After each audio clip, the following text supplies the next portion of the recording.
Hi guys, it's MTG here, and today I'm going to be reviewing the OnePlus 5T. I've had this phone for about 3 weeks now, and with the holiday season approaching, I wanted to share my thoughts on the device. Is this phone inexpensive for a reason, or is it really just a solid phone?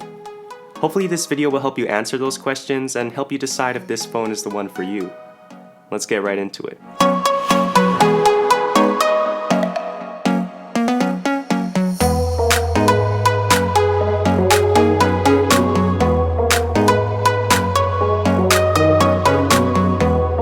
I'll first go over the design and specifications of the phone, which on paper look a lot better than even some flagships right now. Right off the bat, you'll notice that OnePlus followed the trend of 2017 and created a phone with minimal bezels. The body of the phone is aluminum, while the front is Corning's Gorilla Glass 5. The 5T has a 6-inch AMOLED display with a resolution of 1080 by 2160 and a screen-to-body ratio of 80.5%. This phone comes in two different versions. One with 64GB of internal storage and 6GB of RAM, and another with 128GB of storage and 8GB of RAM. Both versions are powered by Qualcomm's octa-core Snapdragon 835 chipset.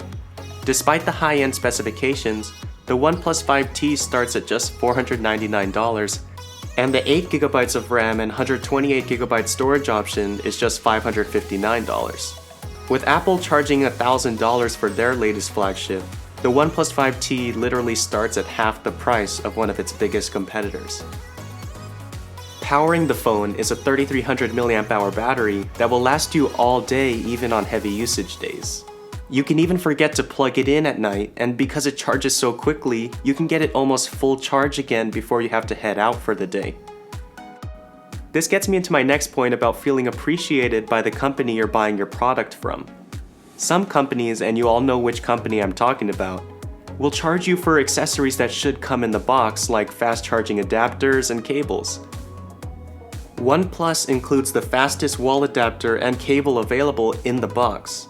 Also, it seems to be of very good quality. The case that you see here was also included in the box, and if you noticed throughout the video that there was a screen protector on the phone, that is because OnePlus included a pre-installed screen protector on the phone itself that does not have to be peeled off and comes absolutely perfect and bubble-free. It's the little things such as these that makes me as a consumer feel more inclined to buy more products from that company because I just feel more appreciated. So good job, OnePlus. The main difference between this phone and all previous OnePlus phones is the new 18:9 aspect ratio AMOLED screen. Although it has a lower resolution than other flagships out right now at 1080p, the quality of the screen is excellent. Colors pop, text is crisp, and the screen is bright enough to even see in direct sunlight. Frankly, if you put the 5T next to other big-name flagships, the screen holds its ground.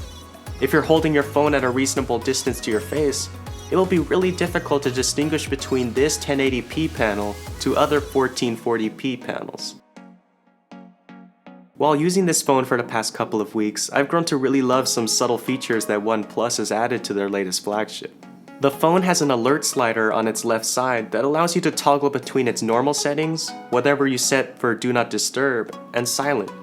The slider just makes it really easy to toggle between notification settings and adds that third position that even iPhones don't have.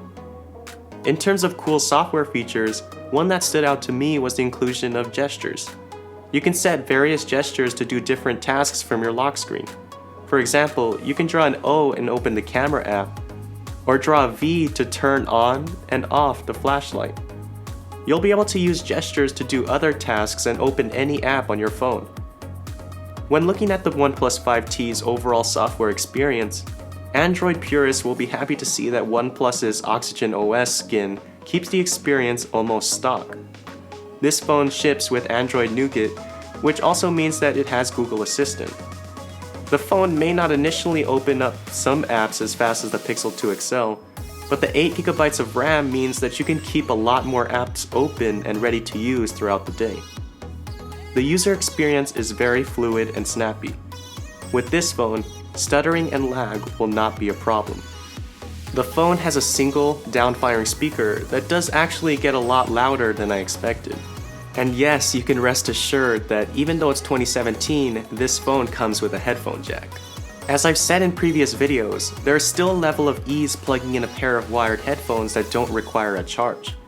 In terms of security, the OnePlus 5T gives you multiple ways of unlocking your phone with a fingerprint scanner on the back and face unlock. The fingerprint scanner works really fast as OnePlus has gone away with any sort of unlocking animation.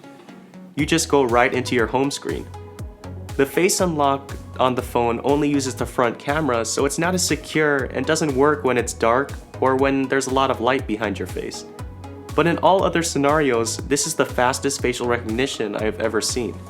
Again, there are no animations, so as soon as I click the power button, it recognizes my face and just puts me right at my home screen. Shifting over to the OnePlus 5T's camera, I can say that it's not only a great camera for its price, but a very respectable camera regardless of price point. The phone has a dual camera system where the main lens is 16 megapixels and the secondary lens is 20 megapixels. They both have an aperture of f1.7, and interestingly enough, OnePlus has elected to ditch the telephoto lens and go with a secondary low-light camera. OnePlus explains this new low-light camera by explaining that it combines every 4 pixels into one to make one brighter 5 megapixel image as opposed to a noisy 20 megapixel image. My initial thoughts are that the secondary camera doesn't do enough better in low light to justify taking away a telephoto lens. But if we just look at the main camera, it stands its ground when put up against other flagships. The camera picks up a tremendous amount of detail during the day and does a pretty good job at reducing noise in low light. I have also taken some pretty good portrait mode pictures from this camera. In general, the 5T's camera takes really solid pictures in whatever scenario you throw at it. Colors are accurate and a tremendous amount of detail is picked up. Subscribe and stay tuned for my in-depth camera comparisons with the iPhone X and Pixel 2 XL, which should be up a day or two after this video is posted. Watch those videos to see more shots and to see how the 5T's camera compares to two of the best smartphone cameras on the market right now.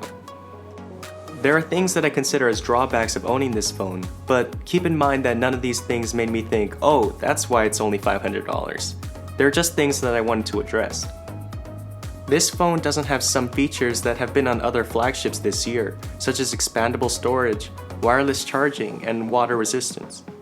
The second lens doesn't have too much functionality outside of taking slightly better night shots in really dark conditions.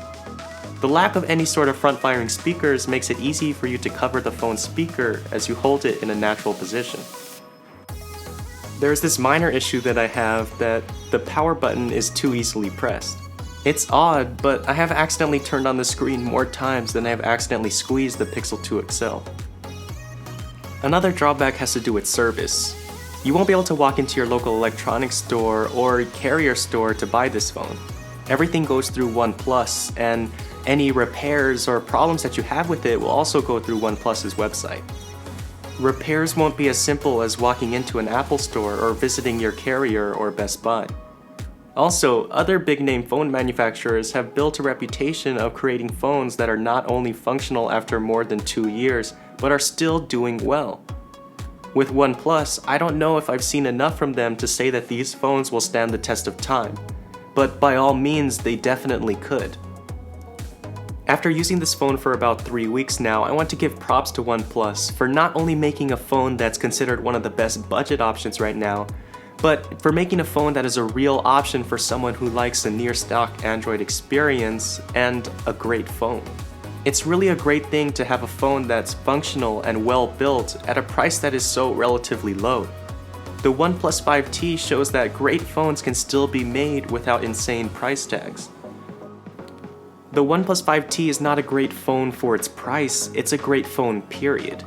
It can charge faster than any phone out there, has more RAM than most of its competitors, and maintains a headphone jack. The OnePlus 5T is a phone that more people should be looking into because it just makes so much sense. If you like this video, please give this video a thumbs up.